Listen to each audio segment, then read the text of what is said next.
Assalamualaikum warahmatullahi wabarakatuh. Salam sejahtera untuk kita semua. Om Swastiastu, Namo Buddhaya. Salam kebajikan. Saya Mega dengan NIM 1520178. Danus Basiho, NIM 1520353. Saya Andika Selamat Julianto, NIM 15245.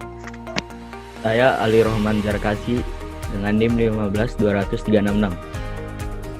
Baik, saat ini kami akan mempresentasikan tentang sistem operasi Linux menggunakan distro Ubuntu.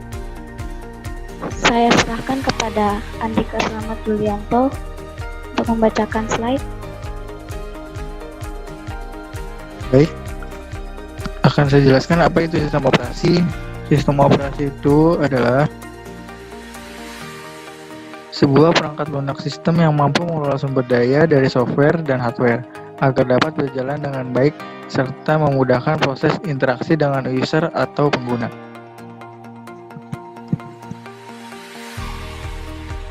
Lalu fungsi sistem operasi terbagi menjadi 3. Yang pertama menjalankan operasi dasar, kedua mengatur kerja hardware dan software, ketiga mengawasi dan melindungi jalannya suatu fungsi program.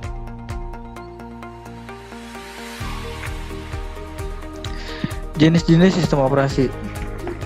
Jenis-jenis berdasarkan antarmuka, berdasarkan muka, yaitu CLI dan GUI, terus berdasarkan users standalone and networking, lalu berdasarkan jumlah user dan program yang dijalankan, ada single user dan single tasking, multi user single tasking, single user multitasking, multi user multitasking.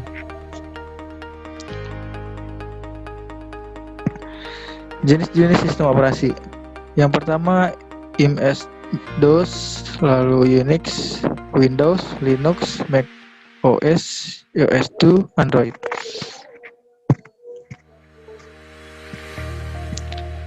Apa itu Linux?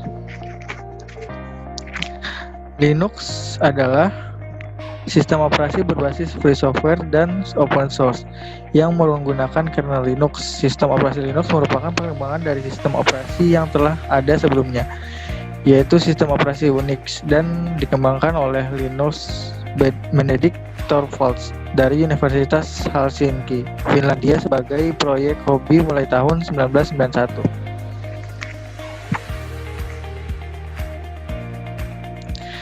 Distro atau distribusi sistem operasi. Linux adalah sistem operasi untuk berbasiskan Linux dengan aplikasi-aplikasi tambahan yang dipaketkan dengan tujuan tertentu. Linux memiliki banyak varian atau distro. Hal ini disebabkan oleh konsep pengembangan open source dan lisensi yang digunakan GNU atau Genuine Not Unix atau GPL, yang dimaksud General Public License. Jenis-jenis distro Linux. Yang pertama ada Debian, kedua Ubuntu, ketiga OpenSUSE, lalu keempat ada Slackware, kelima ada Linux Mint, keenam Red Hat, terakhir Fedora.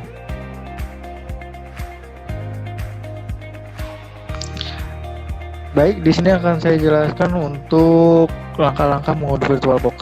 Yang pertama, buka browser lalu ketik download VirtualBox. Kemudian tekan tombol enter atau klik icon search, kemudian klik pada tulisan download Oracle VM VirtualBox. Contohnya seperti gambar di bawah yang dilingkari merah. Next. Lalu langkah kedua, setelah muncul jendela VirtualBox, klik di bagian Windows Host, kemudian klik tombol Save File pada jendela yang muncul. Tunggu sampai proses download selesai.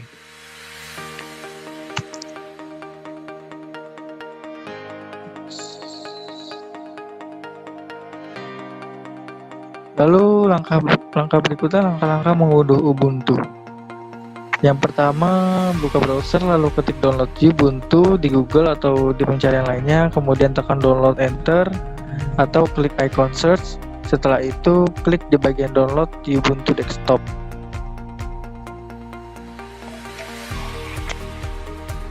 Langkah kedua, setelah itu klik icon download pada jendela yang muncul seperti yang dilingkari, klik download yang warna hijau.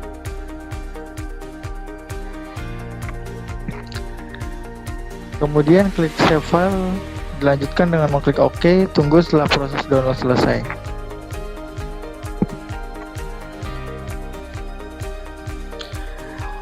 Lalu langkah-langkah menginstal VirtualBox. Yang pertama, buka folder tempat penyimpanan file VirtualBox, kemudian klik ganda pada VirtualBox-nya.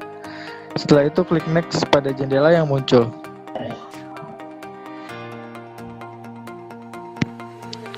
Kemudian klik next. Setelah itu klik next lagi. Kemudian klik yes. Kemudian klik install dan tunggu sampai proses penginstalan selesai.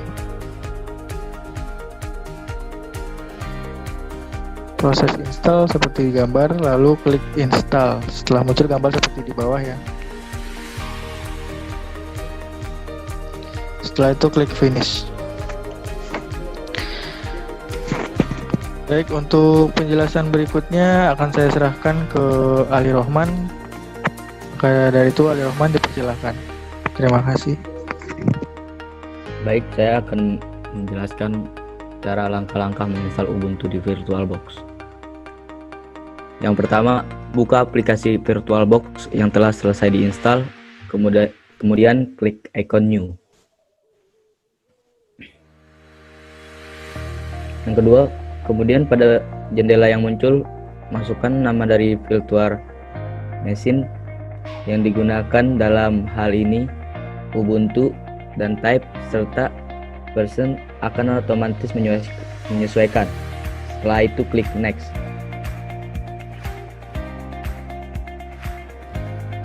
Ketiga, kemudian akan muncul tampilan seperti di bawah ini untuk mengatur ukuran memori sesuai dengan spesifikasi komputer masing-masing.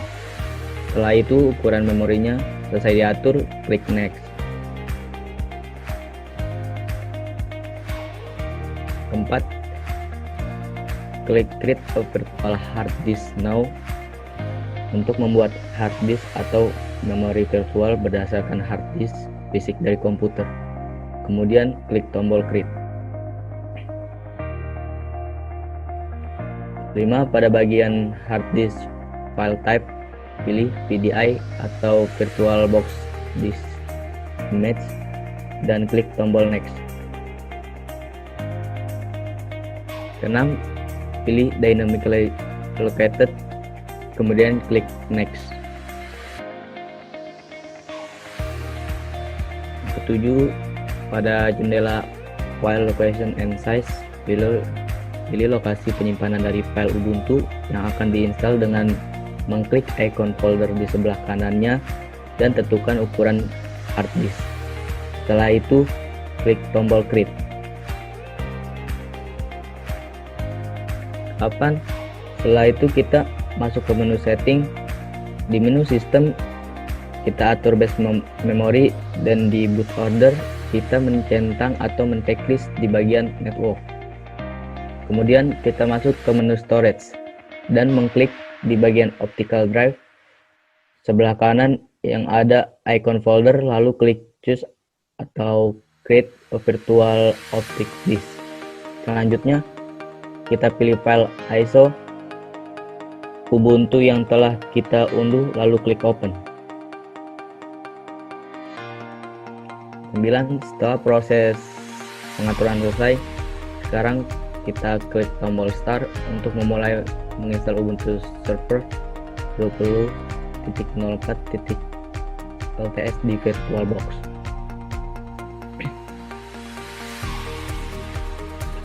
Selanjutnya kita klik icon folder dan membuka file Ubuntu.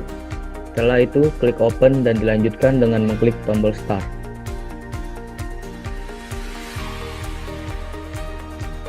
Yang ke-11, di bagian ini kita memilih jenis bahasa yang akan kita gunakan. Di sini kita pilih English atau US, kemudian klik continue untuk melanjutkan ke tahap berikutnya.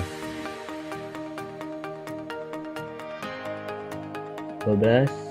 Centang di bagian install third party software for graphic and Wi-Fi hardware and additional media format, lalu klik continue.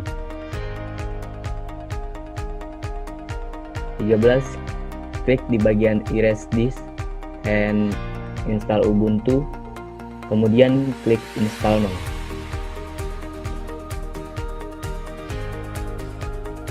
14. Di sini kita pilih lokasi di mana kita berada saat ini, kemudian klik continue. 15. Sekarang kita mengisi nama di kolom your name yang akan menjadi nama user dari Ubuntu kita, dan di kolom choose password and confirm your password kita ketikkan kata sandi kita. Kemudian kita bisa pilih login automatically jika kita ingin Ubuntu terbuka secara otomatis pada saat kita menjalankan, atau kita juga bisa memilih request my password to login jika kita ingin memasukkan password setiap kali membuka Ubuntu. Setelah itu klik continue. 16. Setelah itu kita menunggu sampai proses penginstalannya selesai. Kalau sudah selesai, klik restart now. 17. Beginilah tampilan Ubuntu yang telah kita install ketika pertama kali dibuka. Sekarang kita sudah bisa menggunakan Ubuntu tersebut sesuai dengan keinginan kita. Baiklah, pembicaraan selanjutnya saya persembahkan pada Mega. Untuk selanjutnya saya serahkan kepada Eleanus. Ya baik, saya akan mempraktekkan cara memodifikasi distro Linux yang kami pakai, yaitu Ubuntu. Yang pertama, ini tampilan distro Ubuntu. Ketika kita buka, di atas ini ada tampilan informasi waktu. Kalau kita klik 2 kali akan tampil kalender di bulan April, kemudian informasi mengenai tanggalnya. Kemudian sini ada juga informasi mengenai internet. Turn off ini untuk mematikan, dan ini informasi mengenai daya, dan ini untuk mematikan sistem komputer atau Ubuntu. Nah, saya akan mulai memodifikasi dengan mengubah background. Saya klik kanan, kemudian klik change background. Kita tunggu sampai tampil. Ya, di sini saya akan mengubah backgroundnya menjadi gambar logo Linux. Kalau kita minimize, ya, backgroundnya sudah terganti. Kemudian saya lanjutkan dengan masuk ke menu appearance. Di sini kita bisa memilih berbagai macam tema. Ada yang light, ada yang standar, dan ada juga yang dark atau gelap. Kemudian di keyboard shortcuts, di sini kita bisa mengatur shortcut. Misalnya untuk melaunching kalkulator, untuk membuka kalkulator kita bisa misalnya memasukkan shortcutnya Ctrl K. Maka ketika nanti kita menekan di keyboard kita Ctrl K, akan terbuka kalkulator secara otomatis. Ya, seperti ini. Kita tutup. Kemudian di menu language and region ini kita bisa memilih bahasa. Saya pilih di sini Indonesia. Kemudian klik select.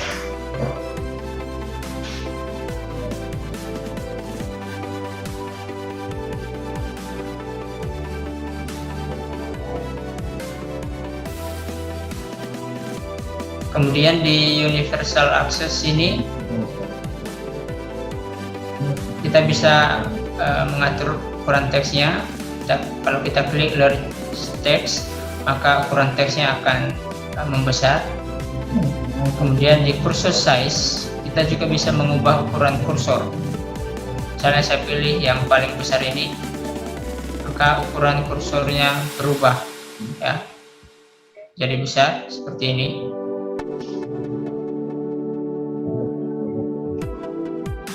Saya kembali ke pengaturan awal, saya pilih yang kecil, kemudian saya tutup,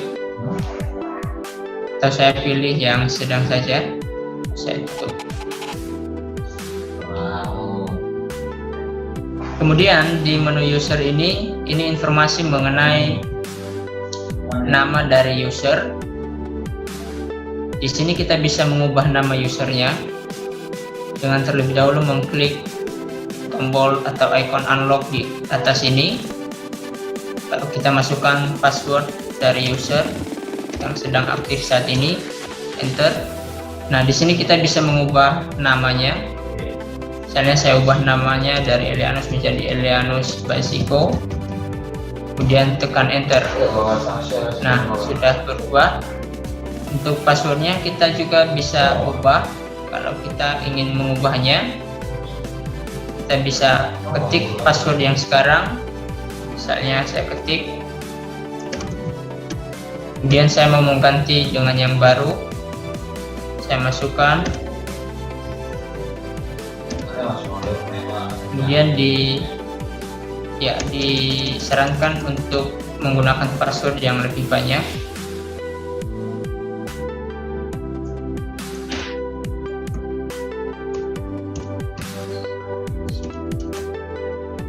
Kemudian di confirm new password kita tekan ulang passwordnya.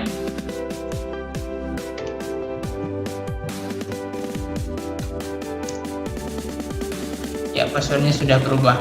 Nah, di automatic login ini kita bisa atur, bisa aktifkan dan bisa nonaktifkan. Ini tujuannya kalau kita aktifkan, maka nanti ketika kita membuka Ubuntu dia otomatis masuk tanpa perlu login lagi. Kemudian kita juga bisa menambahkan user baru di sini. Add user, kita klik.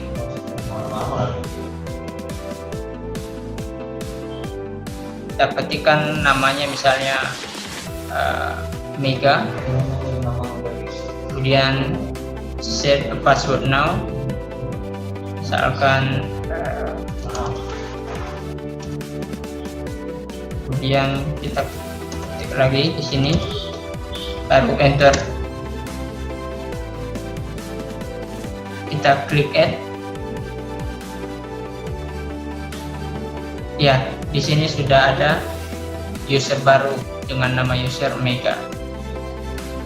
Selanjutnya kita masuk ke menu default applications. Di sini aplikasi-aplikasi yang sudah menjadi aplikasi default dari sistem distro Ubuntu.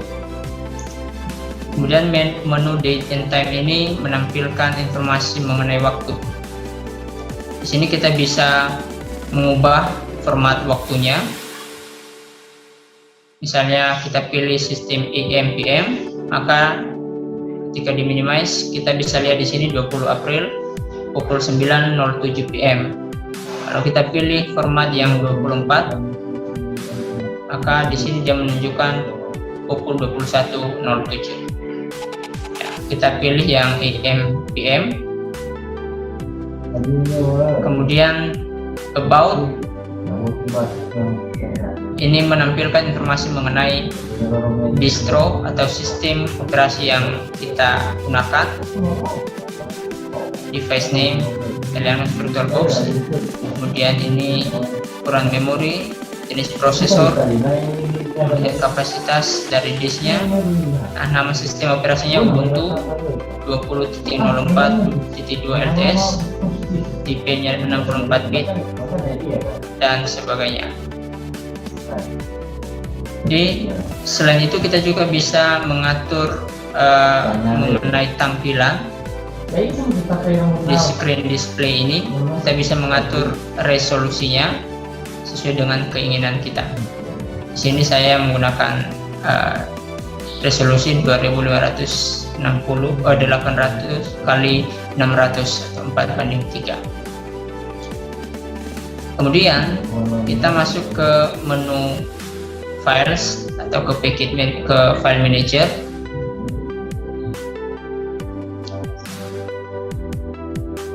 Kita bisa mengubah tampilan dari isi menu home di sini. Bisa berdasarkan abjad nama direktorinya atau nama foldernya. Bisa juga dibalik dari video tugas, jadi dari sheet ke A. Kemudian bisa juga berdasarkan size, ukuran yang dimaksud di sini adalah ukuran isi dari direktori yang bersangkutan. Kita lihat di bawah ini, picture selected ini ya, containing 130 item, jadi isinya lebih banyak. Kemudian snap hanya 2 item, dan download sampai 1, kemudian videos 0, dan seterusnya juga 0. Makanya pictures berada di awal. Kemudian selain mengatur tampilannya di desktop, kita juga bisa mengatur di Ubuntu, di terminal. Kita buka terminal dulu. Misalnya kita mau mengubah tampilan terminalnya, kita klik kanan, kemudian kita klik preference. Nah, di sini kita bisa mengubah jenis huruf di kolom custom font, kemudian kita klik saja. Misalnya saya mau memilih jenis huruf ini, noto mono bold italic. Kemudian ukuran hurufnya, kalau mau ditambah klik icon plus, dan kalau mau dikurang klik icon minus. Saya tambah menjadi 14, baru select. Kemudian di colors kita bisa uncentang di sini, use colors from system theme, kita uncheck. Kemudian kita bisa pilih. Di sini saya pilih black on light yellow. Nah, kita tutup. Sudah berubah tampilannya. Ya, sudah berubah dari sebelumnya. Saya coba keluar dulu dari terminal. Ya, jadi itu saja yang bisa saya jelaskan mengenai cara memodifikasi tampilan distro Linux Ubuntu. Untuk selanjutnya mengenai cara menjalankan perintah dasar di terminal Linux Ubuntu, saya persilakan saudari Mega.